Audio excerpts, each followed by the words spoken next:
Welcome back to the Gridiron Grind with Andrew and Lance. Today we're going to talk about two particular teams. One that played well in week 8, one had a bye week. Well, I should say they were scheduled for a game, but they decided to act like it was a bye week and stay on the bus and stay in their beds. We'll get to that, but before we get into anything, how are you doing, Lance? You doing okay? Looks like you're back home finally. Yep, back home, and it's good to be done with that work trip. I got one more work trip this year, and then can say goodbye to the travel. Yeah, it's not bad to travel, but missed my bed, missed my home. There's nothing Mr. like being Pillow. home, man.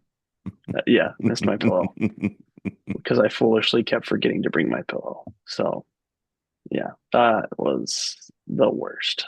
So it's all good, man. It's all good. But yeah, excited to be back home. How about you? How are you doing? How's your family? We're doing well. We're doing well. Our baby boy's almost 1 years old. He will turn one on November the 9th, so less than 2 weeks away. It's crazy to think that he's already about to be one. Wow. Wow, the time really does fly by. Um, Mm-hmm. our girl turned 7 months in November, and that's just so hard to believe. Mm. Mm-mm-mm. She growing like a So, weed? yeah, man, it's crazy. She's so much bigger than her brother was at this point of her life. Okay. Yeah, man, she's just got jelly rolls all over. Just yeah, Mm-hmm. so much fat stored, and it's great. It's good. She's growing. So, That's awesome. yeah, man, parenthood's the best. That's Love awesome. it. Yep. Absolutely. Nothing better. Nothing more difficult, but nothing better. Yeah, that's exactly right. That's exactly right. So, like, we were going to record this episode, Andrew, and my girl starts Mm-hmm. crying. So, that is Mm-hmm. just the way it goes. That is life. That's called being a parent. Hashtag parenting right there. Yep. Whenever you got plans, that's when parenthood steps in and tells you you don't actually have Mm-hmm. plans.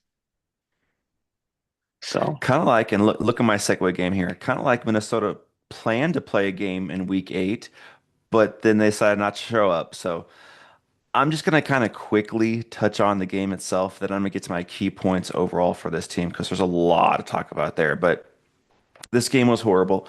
It started off with, I considered the incorrect call of literally the almost the second play of the game, that pick six that got overturned. I mean, comparing that to the TJ Hawkinson touchdown that got overturned, I thought that the TJ Hawkinson one was more of an incomplete pass. It looked like the ball moved a little bit. He did regain control. The Isaiah Rodgers pick six, yes, the ball hit the ground and the ball moved a little bit, but it was still under his arm and still looked like he had control the whole time. So I felt like that started off with just the wrong call, and we have a lot of wrong calls to talk about. Maybe this episode, maybe the next episode, but refereeing as a whole had a down week this week. We'll just say that.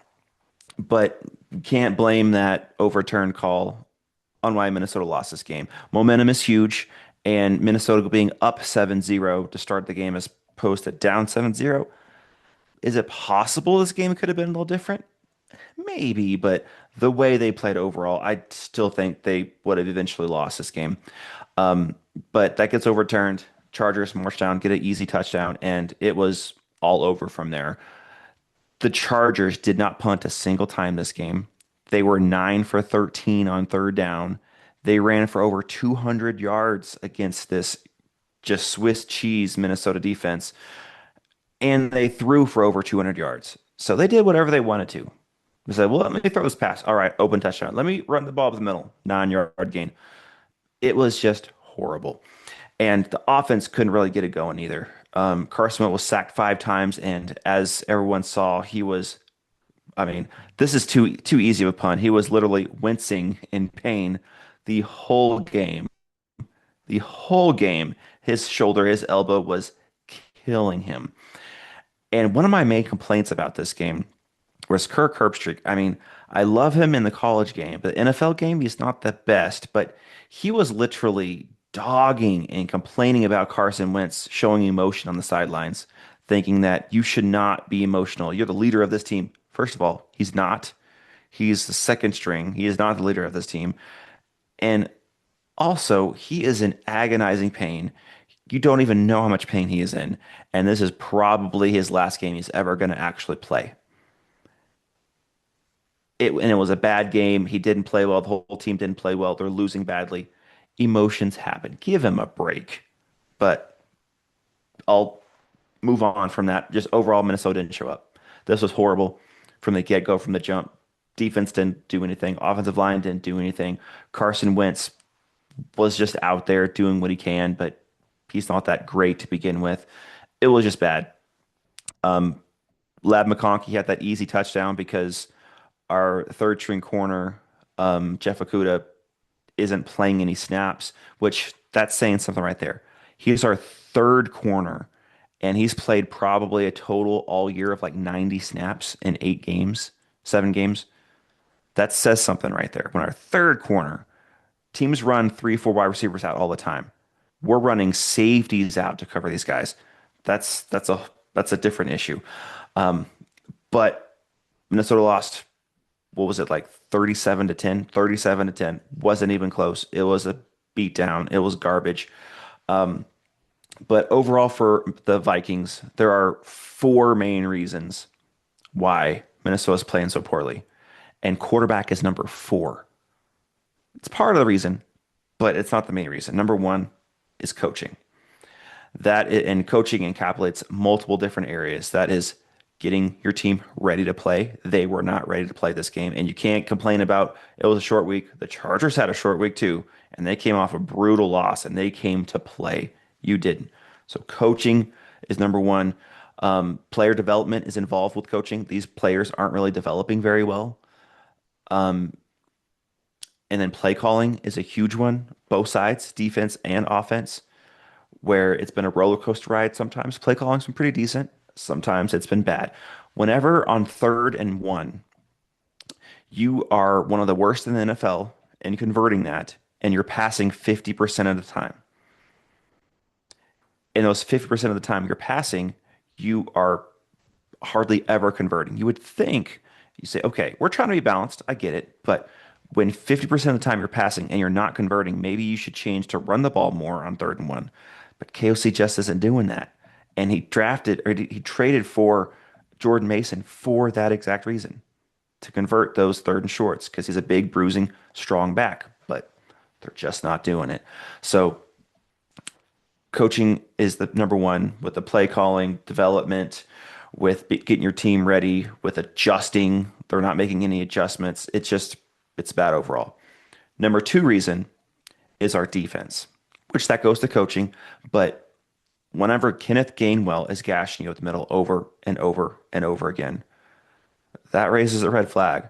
Whenever the Eagles were going through their struggles and Jalen Hurts in the pass game wasn't looking all that great, and you give up a perfect passer rating, and you're the team that gets the Eagles back to look like the Eagles. You're the get right team. You don't want to be that team, but the Vikings were the get right team because their defense just did not show up that game. And then against the Chargers, when they do whatever they want on any down and they're 9 for 13 on 3rd down, no punts.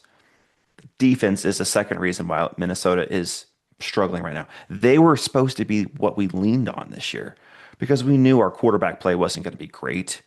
We knew it wasn't going to be great. He was basically a rookie quarterback starting for us. There's going to be some bumps and bruises, going to be some ups and downs. We get that. So we were planning on leaning on our defense to kind of carry us. Well, that's not happening. Our defense is kind of the worst part of the team, which is a strange thing to say right now.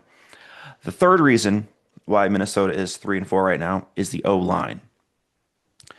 Now, the O line has been injured a lot. Gotta say that. But if you look around the league, there's a lot of teams dealing with O line injuries. A lot. And what are they doing? They're adjusting, they're figuring out, and they're playing decent to well. Minnesota's O line is playing horribly. Now, you could account that to play calling, which is why head coaching is the number one reason. But still, there are times when, like against Jalen Carter, which Jalen Carter is an elite defensive tackle, give him credit. But whenever you snap the ball and immediately Jalen Carter gets past you, that's not what you should do. It should be a slow death. That's what offensive linemen are supposed to do, is a slow death, not immediate loss. You're gonna lose, but at least give your quarterback a couple seconds. And our O line has been doing that all year. Whenever our backup left tackle or right tackle, Justin School, gets in, you know it's a bad time because he cannot block any edge rusher. And our center has been horrible. Brian Kelly's been hurt, yes, but you got to figure it out. And our center play has not been great. So O line is number three. And then number four is quarterback play. There are people saying out there that if Minnesota had Sam Darnold or Minnesota had Daniel Jones, they'd be a much different team. No, they probably have one more win. They probably win the Steelers game, and that's probably, who knows, they might as well lost that game because Kenneth Gainwell was running up and down their defense. But I might give them that win. But the Eagles game, would they be more than 1 for 6 in the red zone? Well, I don't know. Sam Darnold was horrible in the red zone against Detroit last year. But let's just say that they weren't 1 for 6 in the red zone. Let's say they scored a couple more touchdowns. Awesome, great. Our defense wasn't stopping Jalen Hurts all game. So instead of losing 28-22, it might have been like 38-30. Maybe we score more points, but the Eagles do as well. So quarterback play is an issue. If we had a better quarterback, things might be looking a little different, but it's the fourth reason why we're losing. So can all this get fixed? Probably not. And we're playing Detroit next week. So kind of a hot take. Most likely we're going to lose to Detroit next week. We're going to be 3-5. And we have the Ravens who look better. Lamar Jackson's going to be back on our schedule. We have Detroit again. We have the Packers twice on our schedule.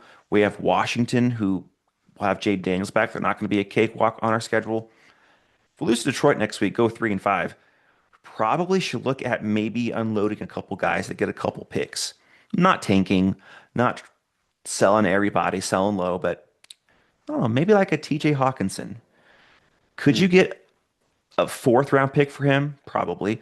There are people saying we're not going to accept anything less than two. You're not getting a two for this TJ Hawkinson. He is nowhere like what he used to be. I'd be thrilled if we got a three, but probably we could get a four. If someone offers us a four for TJ Hawkinson with his cap hit the next couple years, the money we'd save, I'd be like, you know what? I will accept that. He's still got some talent, but he's not the same. And this isn't our year. Get a fourth round pick, maybe package that to move up the board a little bit. I would probably accept that. If somehow we sneak out a win and go 4-4, I might say maybe we need to be buyers at the deadline to improve our defense. Get another corner. Someone could be out there that we can get. So this game gets towards going to be huge. But the last point I wanted to make, and then we can move on to some positive things, is there's a narrative out there which is driving me crazy of how Minnesota do they feel like they made the wrong choice by drafting JJ McCarthy? So first of all, one of the things out there, people are saying, well, if Minnesota knew that McCarthy was going to miss a year and a half, they wouldn't have drafted him. I'm sorry. How are they supposed to know he was going to miss a year and a half when he wasn't injured his whole career? There's no way you could have known that. So that shouldn't even be brought up. Well, yeah, if they knew he was going to be injured, they wouldn't have known that. No one would have known that. He hardly missed a game his whole playing time, his whole life. Injuries happen. Is he injury prone? I think it's too early to say, but if he gets injured again, then that conversation can happen. But that is an insane thought to think if they knew he was going to be injured, maybe they wouldn't have drafted him. No one would have known that. So I just want to put that one to bed. That's insane to think. Well, And and the I other think one that is people are, yeah, go ahead. I was going to say on that point, look at Deshaun Jackson. Deshaun Jackson was one of the greatest like speedsters in the NFL, but he was also super injury prone. So it's like it's not always injuries. Injuries is a big part of it, but Hmm. Lamar Jackson injury prone? I Hmm. mean, I just think that's a silly conversation. It's way Yeah. bigger than that. Yeah. And just the worst thing is thinking that if they knew, there is no way anyone knows how injuries are going to happen. So let's just, Vikings fans out there, put that one to bed. And the other thought is, well, maybe they should have drafted Bo Nix. Look how good Bo Nix is playing. Okay, Bo Nix looks good now because he's had a lot of starts under his belt. Now, if McCarthy doesn't get playing time, doesn't get starts, that's an issue.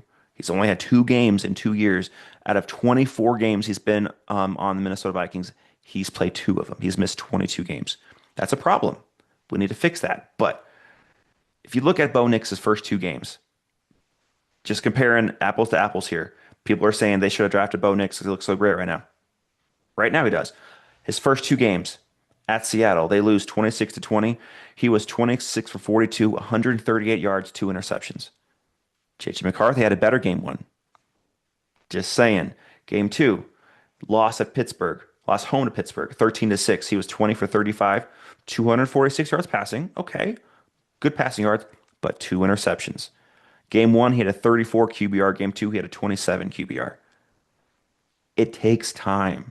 He struggled his first two games. Hmm. His second game, he had 80, he had a 71 QBR. He's starting to learn a few things here. In week five against the Raiders, he had a 17 QBR in a win. I'm just saying it takes time. So this Well, this whole and narrative, yeah, go ahead.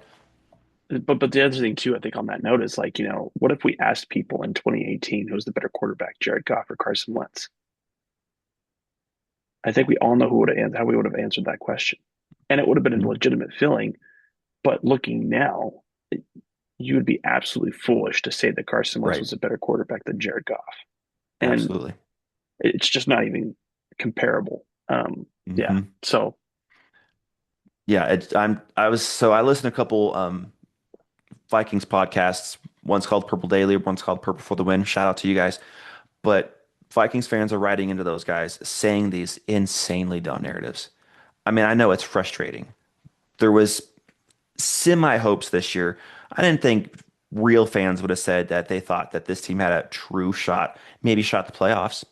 I could have heard that argument, and I was making that argument. I thought, hey, this team has talent. If McCarthy can just be okay, this could be a playoff team. But the rest of the team has let this team down right now. McCarthy's injury does hurt. We need him to get developed. And I loved what you sent me, and I heard as well what Dan Orlovsky has said that this is the most disappointing roster in the NFL, which is very true because defense was top five last year, and we added to it. I don't care what you say. Jonathan Allen and Javon Hargrave are additions. Even if they're not the same players they were, they are additions to a good defense. And they are not the reason why this defense is struggling. I'm just going to say that. It's overall every single level. I mean, Jalen Redmond has been amazing. He's been taking snaps away from those two guys because he's just earning playing time.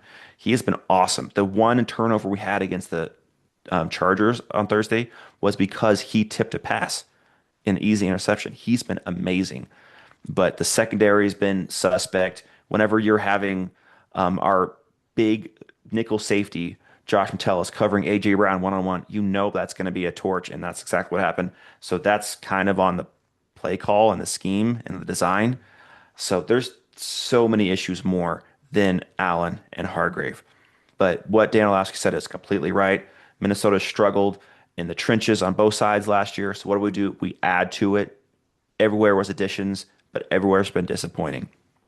But a couple small glimpses of hope, maybe some silver linings here.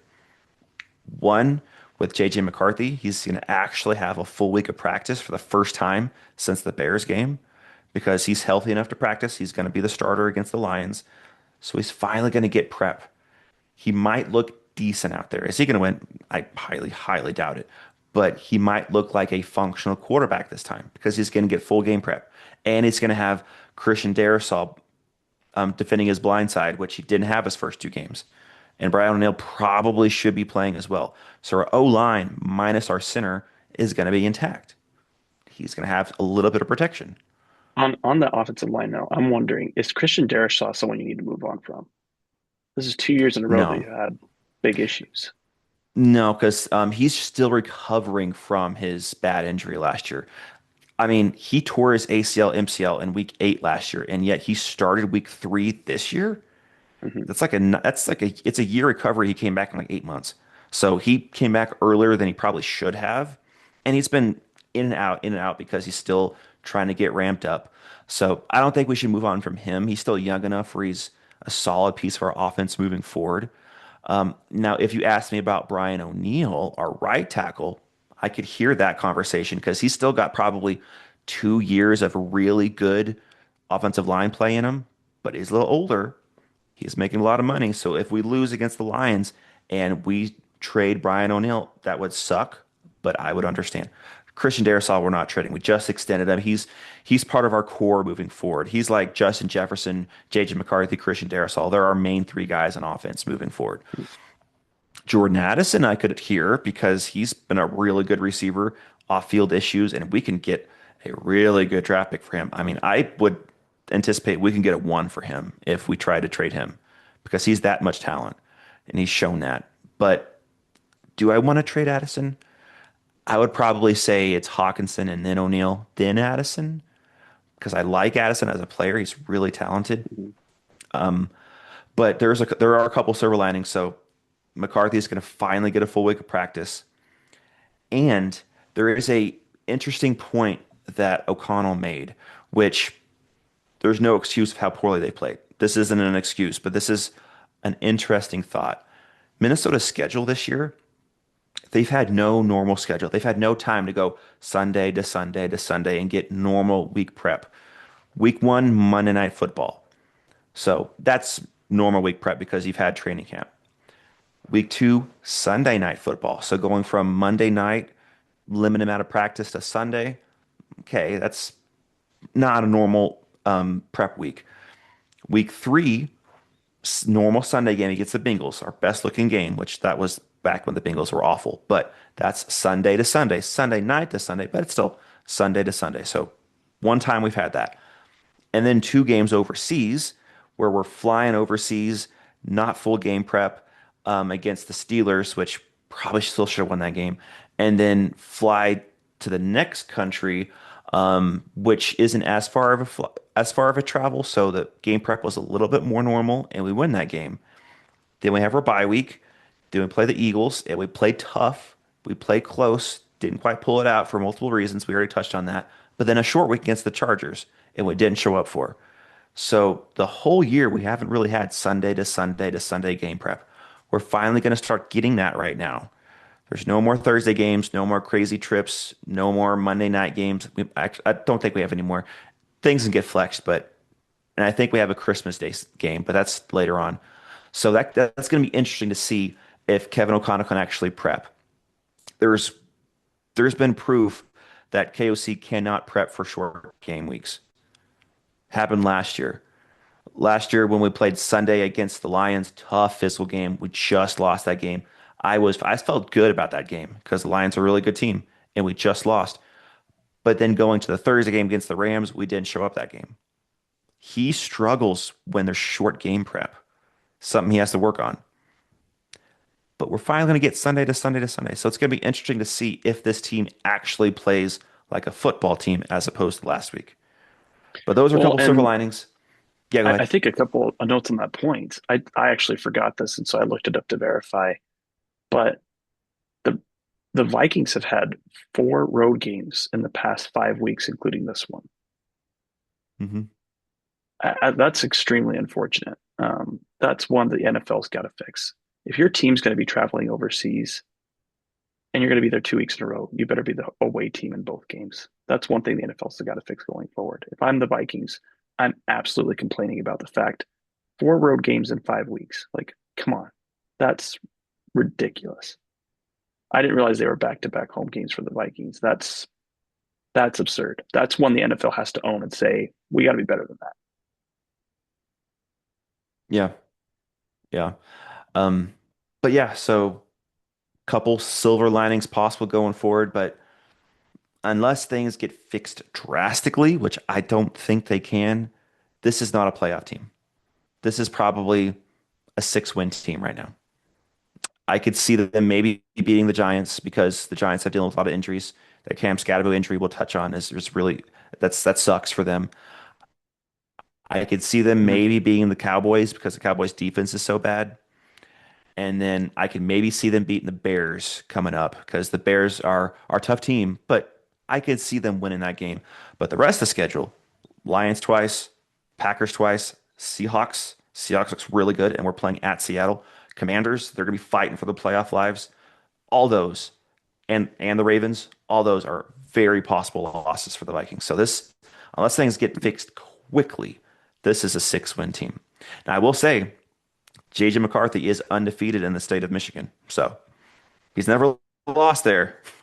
We'll see if that continues. But it's not looking good for this team. They're probably a 6-win team looking at next year. The rest of the year, they need to develop McCarthy because he's our future.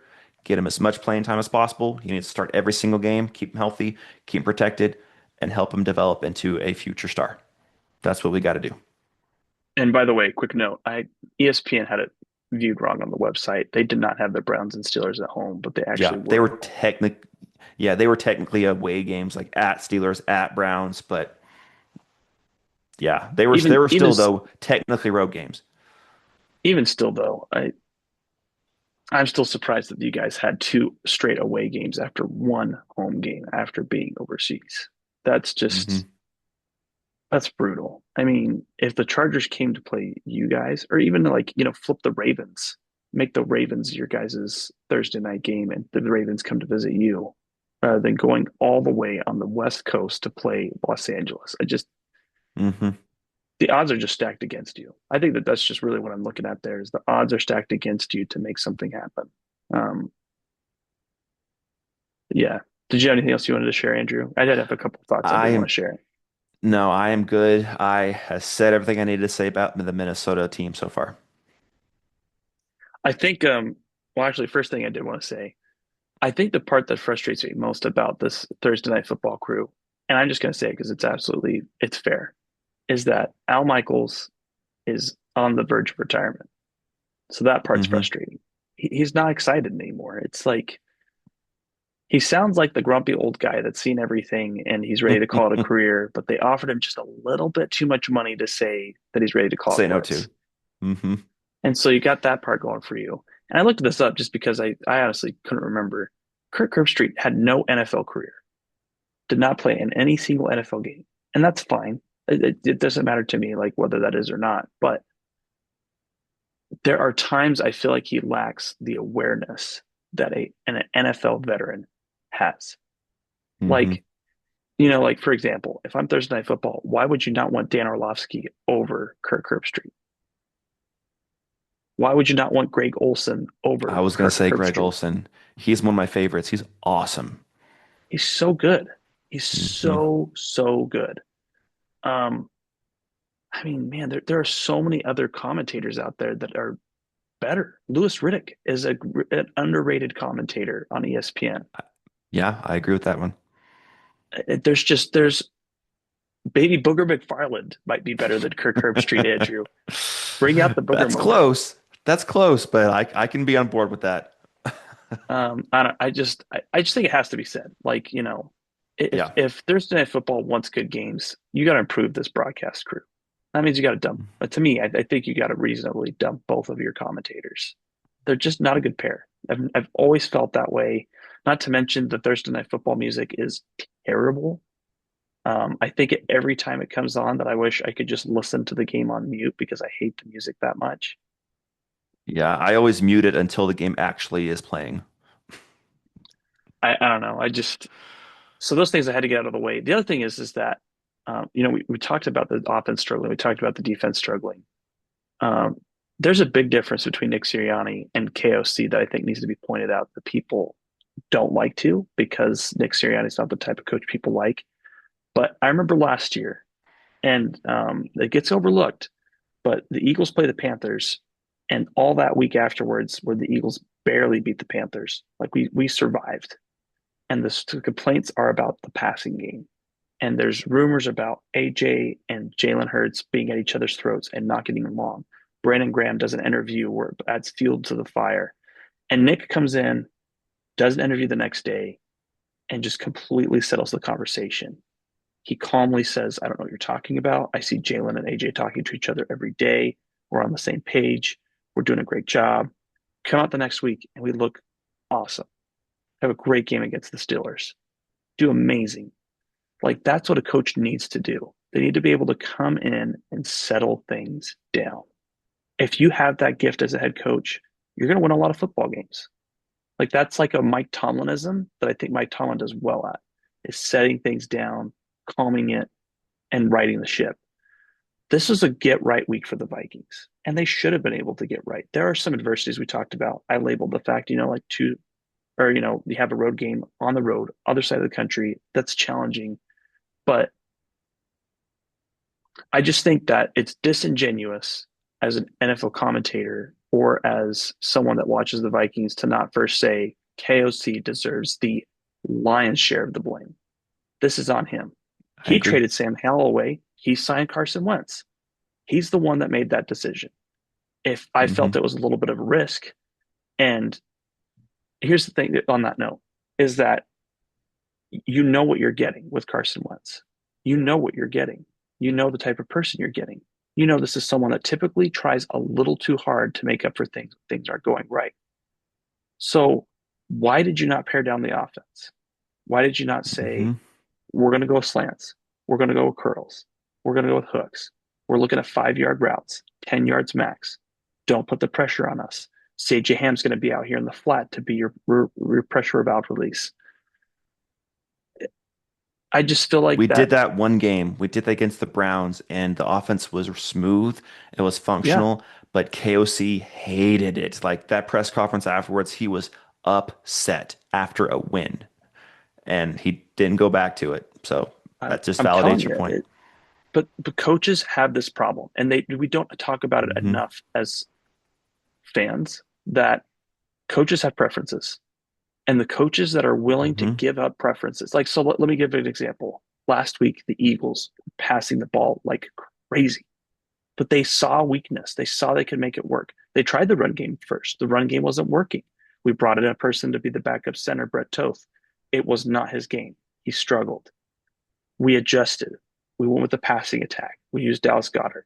We used AJ Brown. Anyway, my point is that we had that happen, and then transitioning to this week, and I'll transition to my notes on the Eagles. We go in and we just absolutely dominate the Giants with our running game, but it was creative running attack. There were misdirections, off tackle, tosses. Um, there's just so much that was different under center. We did way more things to be creative and to make it easier on the team to get the running game going. That's what a coach does good at. When a coach does that, coaches remove barriers. That's, I think, what coaches need to do. Other than that, there's nothing else they can do. They can't go out and make the 40-yard catch. They can't go out and make the flea flicker work, but they can remove barriers. And I think that's what KOC is really struggling right now. He is not removing barriers. He's creating barriers. And that's where I think he needs to have the most flack. And as long as he's not willing to remove barriers because of personal preference and the fact that he clearly doesn't like the running game, it doesn't excite him. It's never priority. And the other thing I was thinking about too, if we did a poll among NFL players or NFL offensive linemen, and you asked them what's easier to set up, the run or the pass, I guarantee you that more than 60% of offensive line would say the run is easier. I'm sure they would Hmm. say it. I played offensive line. I know it was only high school, but we only ran the football because it was easier to set up. It takes less guesswork. You're not stepping backwards. You're dictating where the ball's going. Hmm. And I think it just comes down to preferences. It's not something KOC likes. He resents it. He has a different way he wants to accomplish, and that's great. But KOC or Wentz is not McCarthy. So transitioning to the Giants notes, the Eagles did a great job of getting Saquon going, of hitting the seams. Everyone was playing together. We came off of a week of adversity. AJ Brown, AJ Brown's at a low point, and I think part of it's the fact that he has struggled to get going consistently in every game this year. And I really believe this. Someone noted this, a reporter from Philadelphia. I think it was Thomas Peterson. So shout out to Thomas. But he said that in his mind, AJ's not mad at anybody. He's just mad at the situation. He's mad that the offense isn't doing better. He's mad that the running game cannot seemingly get going. And so he's frustrated and airing his grievances about why can we not make this work? And I would argue that the argument is that it's not so much because they can't, it's the fact that they just had a gauntlet of a schedule. Like, look at their wins. They have 3 wins against winning teams, like good win teams. Um, I mean, you look at their schedule with the Cowboys in week one. The Cowboys have looked tough most of the year. They really have. They've had some bad games, but the Commanders, I mean, they absolutely lit up the Commanders. They tie the Packers. So like that was a tough week one. Chiefs are a great week two win. I mean, getting that win in Arrowhead. I mean, did anybody watch the Commanders game last night? Do you want to see an example of what to not do when you get turnovers from your defense and then get an offense? Hmm. Um, Definitely like an F night for Dan Quinn because some of the fourth down decisions were just rough. Marcus Mariota has Yeah. blame to share as well, but you went into Arrowhead and you won. And then you go turn around and you play the Rams. You beat the Rams. You go and turn around and play the Buccaneers. Awesome. You have a tough loss against the Broncos, who are looking really good right now. I was hearing something, Hmm. Andrew, on the Broncos note. They might break the sack record that the Bears set in 84 in like week 14. That's insane. Hmm. They played 16 games back then, and you might break it in week 14. Um, then you have that Giants loss, but they turn around the ship. So I just shout out to Nick Sirianni. He is doing exactly what a Hall of Fame coach should do. Steady the ship, focus on getting wins, don't let things implode, lean on your quarterback when you can, but also find ways to make it easier for him. And that's what I think that the KFC just needs to do right now. How can I make things more simple? What can I do to get McCarthy going with easy, confident throws? Like he Hmm. doesn't need to come into this game thinking, oh, McCarthy's back. All right, now let's do a 50-yard bomb because I just Yep. cannot stand the fact that we did not have a 50-yard bomb over the past, 2 weeks or whatever he's saying. Hmm. Just Hmm. take it slow. I mean, I, One of the I things he says a lot, one of the things he says a lot in all his press conferences is he keeps mentioning explosives. He loves himself some explosives. When a lot of times you need to do some simple dink and dunks. So all year he's had a quarterback who's not had a single start in his NFL career, or he's had a backup quarterback that is a legit backup quarterback. He's not a top 30 quarterback in this league. mhm, He's like on the same level of, I mean, probably like a Spencer Rattler. You can argue who's better, Spencer Rattler or Carson Wentz, and I could hear both sides. Spencer Rattler's fine. He's moving the ball, but is he winning you games? No. Carson Wentz is fine. He's moving the ball, but is he winning you games? No. So he doesn't have a legit quarterback. If he still had a Sam Darnold or a Daniel Jones and he was running this play style, it might work. It might work a little better, but the O line isn't going to protect very long. And he just refuses to adjust. He refuses yeah. to adjust. Well, and I mean the other thing too is like the Eagles defense adjusted. I don't know if you heard the notes from Tom Brady on the broadcast for this game with the Eagles, but the Eagles played man in their last matchup against the Giants because of the injuries. I mean, that's a factor. But they went Hmm. straight back to zone, and clearly the Giants were not prepared for that and were surprised by the amount of zone that the Eagles played in this matchup. It, it, it's a Bill Belichick mindset on defense, but you have to be independent of a philosophy to be successful in the NFL. I mean, Hmm. really, like to be successful in crunch time. And like the Eagles had 5 sacks this week because of that. And they got Cooper DeJean going. Brett Toth, the guy that played center this last game, looked amazing. There were so many times I took notes down on Sunday that I was like, he's in the second level. He got to the third level and he's blocking the safety right now. He was fast enough to get to the safety and set up on him. I mean, that's just crazy. Devontae Smith is making blocks downfield. Jahan Dotson makes a big 40-yard catch that just absolutely puts the dagger in That the was a great game. catch. I'm not going to say that that was a great throw by Jalen, but Jalen threw a throw and trusted his receiver.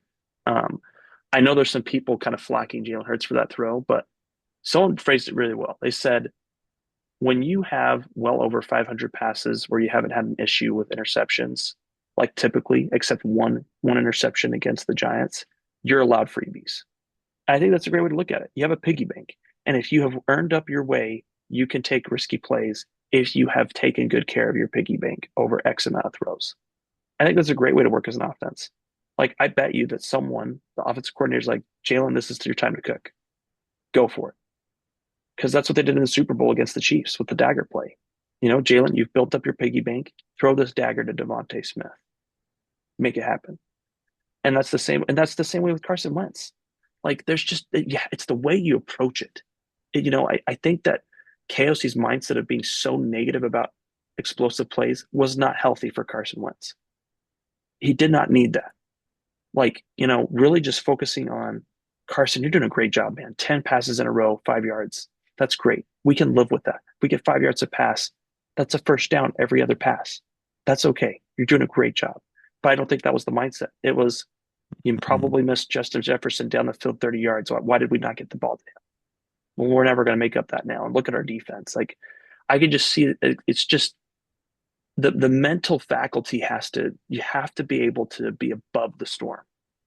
And I think that that's where Mhm. Jalen Hurts has really succeeded right now. I know he was like, what, 15 for 20 last week. So people are like, that's not much, but he did his job. He did what he had to do. He had 4 good touchdowns that were generated by either his legs or his arm. Dallas Goedert was used in a brilliant way. Um, but yeah, I just give a huge shout out to the Eagles. They really righted the ship. And I think it's because of Nick Sirianni. And I don't think he gets enough credit for it. Mhm. So, maybe KOC can sit down. He needs to be less like Sean McVay. I feel like someone needs to, that close to him needs to tell him that. You don't need to be more like Sean McVay. There's a reason why Sean McVay has only won one Super Bowl. The guy could have won more Super Bowls. That Rams Patriots game was on the coach. He just completely mismanaged his roster. To score 3 points against the Patriots, it's not enough. And so, just tying it back to what our notes about KOC, KOC has so much potential. I hope he takes the time to realize this is about me. Like the 23 season for the Eagles, there was an article written by ESPN where they really talked about how Nick Sirianni looked in the mirror and told the players in the 24 offseason, it's my fault. I did this. I got in the way of success. And if KOC can have that moment with his team, man, you could be so good next year. So that's what I'm hoping for, man. Yeah, and his play calling, I know that he's developing these very intricate plays that are getting people wide open downfield, but you have to know your personnel.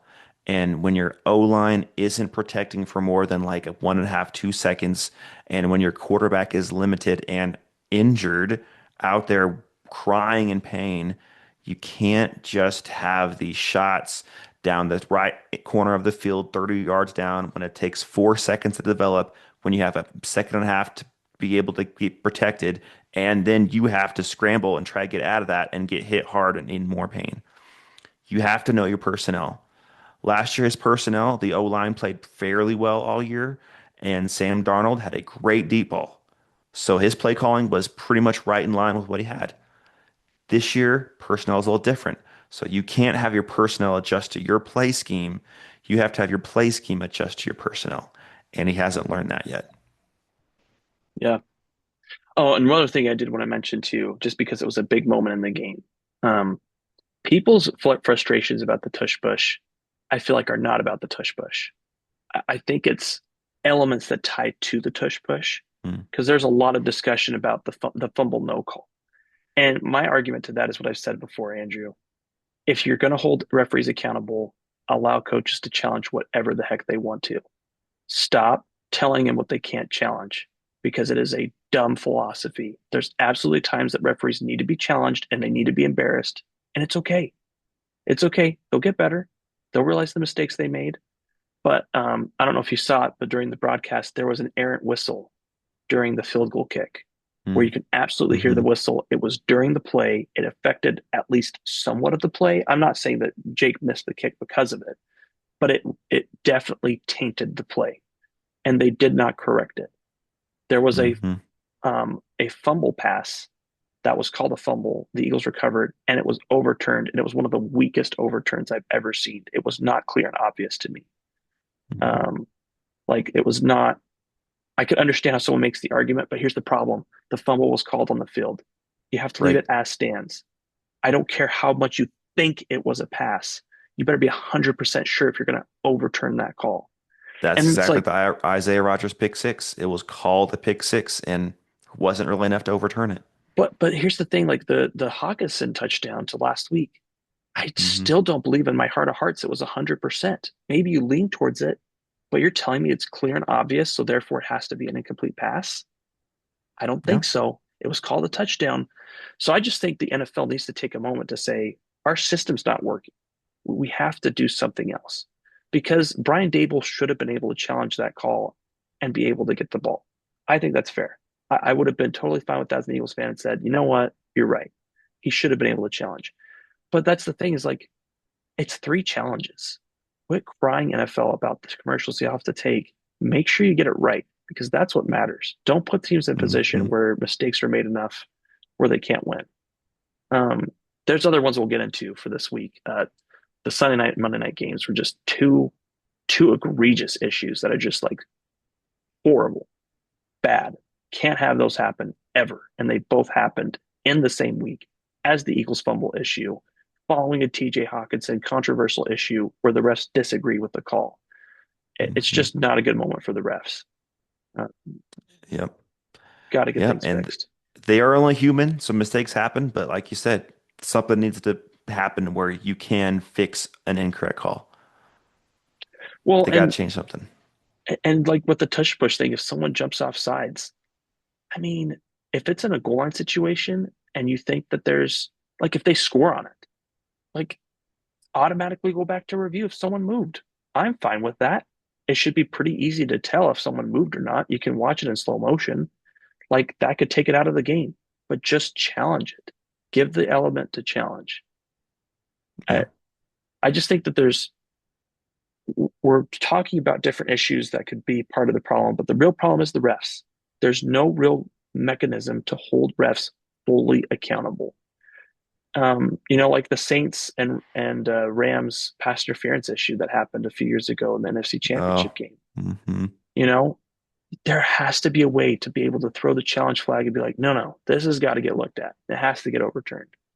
Hmm. Um, I know refs don't like it, and I understand that there's an issue with you're undermining us. I mean, too bad. Sorry. I'm not gonna I'm not gonna support your feelings to make sure we don't embarrass you over ensuring that the right team makes it to the Super Bowl or wins this game. That's more important. I agree. I agree. Just you have to get it right somehow. And they're going to make a ton of mistakes. So let's see what we can do to get it right. That's Yeah, what matters. yeah. Oh, I have to get to this, Andrew, because the fact that I've given him so much flack. Tank Bigsby, shout out to you, man. Great game. I mean, there were so many plays that I really thought like it was were like just get 3 yards and go down tank. And he was still able to get 10 to 13 yards on some of these carries. So averaging Hmm. 11.6 carries, 104 yards. I know he just had a 10.4 yard or 10.4 fantasy football game, but as a backup and on nine Hmm. carries, wow. Shout out to Saquon Barkley. Uh, Devontae Smith was a stud. There are so many other notes I could get to, but this is a great way to go into the bye week. And total credit to Jalen Hurts and Nick Sirianni. They righted the ship after some unsteady play earlier this month. Yep. Yep. And unfortunately, the Minnesota Vikings defense was the get right time. That was the get right game. Well, I mean, I told you before, right, that I felt like that was the Hmm. Cleveland Browns game. And by the way, I just want to say I feel like I was alone in that assessment, even among Eagles analysts, but I think I was right. And that AJ Brown throw deep on the Vikings, that was the signal to me. This is just like the Browns game last year. This is their get Hmm. right game. And I feel bad for the Giants because that is I don't want to Hmm. be the like momentum building game. And yeah, timing sucked for the Giants, but it's okay. Yeah. And Um, Scadaboo injury, that was rough too. yeah, yeah, that was tough. They happen though. They happen, Yep. and you It's have no football. control over it. Yeah, but he did get a standing ovation from the Eagles fans. I don't know if you saw that, but that was Hmm. awesome, and that almost never happens in Philadelphia. So that was Yep. props to Eagles He is a fans. great young player and he's going to come back just as strong. So he's got a good future. It just sucks because him and Jack Star were just so much fun together. They were a good 1-2 punch. Hmm. Yeah,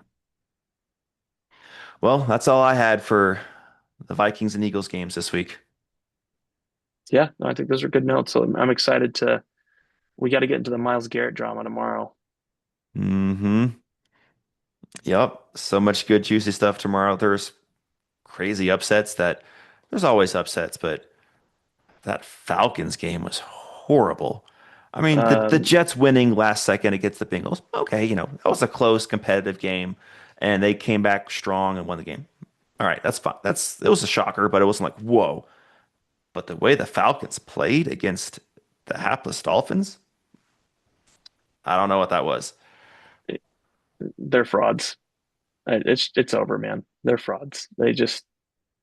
I, I There's cannot one buy into good this thing that team. happened from that is luckily the whole narrative that Minnesota Vikings fans are having out there is just get Kirk Cousins back. That's dead now because basically so is Kirk Cousins' football career. Yeah, At least you can put he's that to bed. cannot believe that guy got such a wealthy contract with Hmm. literally standing on one leg. Hmm. And now he Yeah, has no arm. Yep, it's over. But that was good news. I saw that. I was like, okay, thankfully we can quit talking about that, Vikings fans. yep. Now it's on to the next thing, Andrew, and just having to deal with that JJ McCarthy was always a horrible quarterback. Ugh. Now, if he gets injured again, then we can have a conversation of is he injury prone? But right now, let's just get him. Let's get him reps. Let's get him games. Let's get him developed. Let's see what we can get moving into next year. Yep. I like it, man. That's a good way to look at it. So, yeah, Well, thank you guys for joining us in this episode of the Gridiron Grind with Andrew and Lance. Be sure to like, subscribe, and comment, and we will see you next time. we'll see everybody.